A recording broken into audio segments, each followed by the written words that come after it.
Hi friends, welcome back to VLSI Fab. Thanks for the continuous support towards VLSI Fab.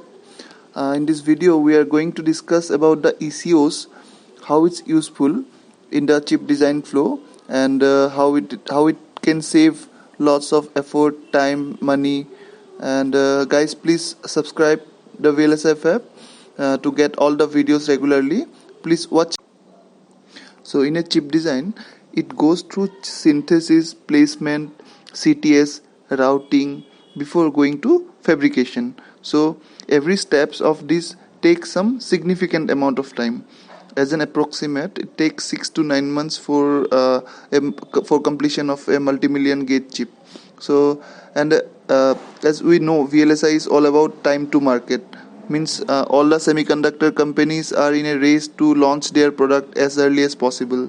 So if there is any last minute change in the chip due to the customer requirement or any other bugs, uh, we can't expect to start the whole design flow from scratch, so from starting stage. So rather we will prefer some incremental changes, and that incremental change is nothing but the ECOs. So this will reduce the cost, effort and time. So as I already told, ECOs are the incremental changes as per the requirement. So mainly it's timing, power or functional.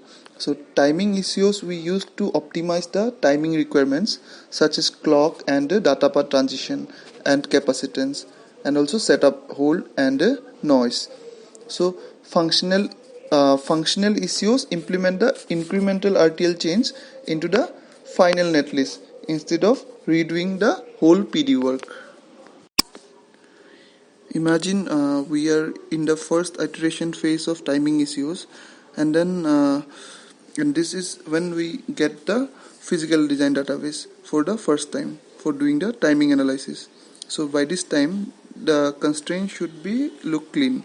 For that, no missing constraint should be there, and you can check timing constraint videos in the VLSI Fab for more information.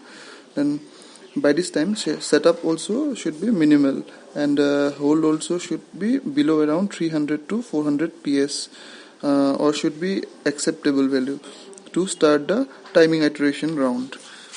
Then first we will try to analyze setup, and will fix the setup violation. We will spend time to understand the violating path before preparing the ECOs. We can either manually write the ECOs, or we can give the liberty to tools to generate the ECO change files. Especially when there are lots of violations, we first give the tools to generate the ECO file. So once the ECO file generated for fixing setup, we will implement those ECOs in the PNR stage. Then we will get the updated database, and then we will do the RC extraction in the tools like Synopsys, StarRC, and we will do the STA again, and we will check how much hold deteriorated. So after fixing setup, hold deteriorated after fixing the setup in the due to the previous ECO. Then same process will start for hold, and then and this way after few iteration we can expect some better timing results. So clock path DRC says higher priority over the data path DRC fix. So setup time performed before hold time fixes, because this will allow more timing margin. And for hold time fixes, I won't discuss the techniques here. If you want to know more on STA, please watch VLSI Fab STA videos. I have given already how to perform STA in prime time. So in the next iteration, we will fix few of the hold violation by using the conventional techniques. So, and the noise fix is the last step of timing ECO, since noise is very sensitive, and designers cannot afford to fix noise at each and every stage of timing ECOs. So we used to fix it at the last stage.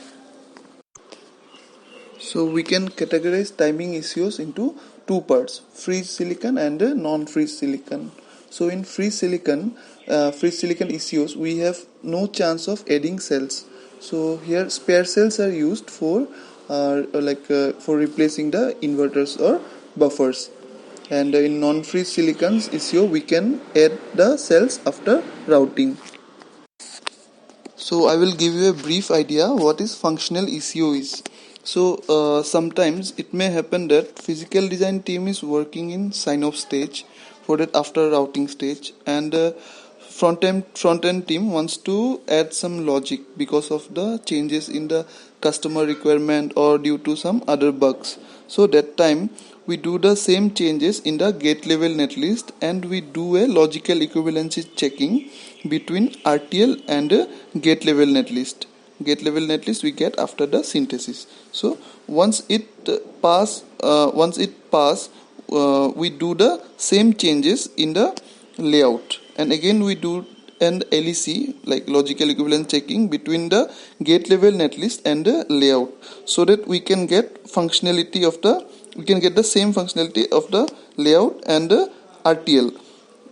So I will definitely try to give the videos on LEC, and I made this short video just to give you a rough idea what is ECU and what is its importance in the design cycle.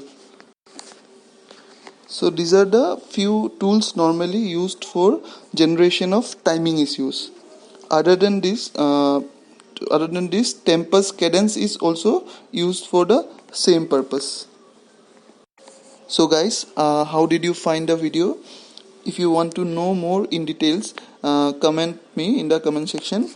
If you are looking for more ASIC related videos, please like and share, and if you are new, please subscribe it to get all the videos.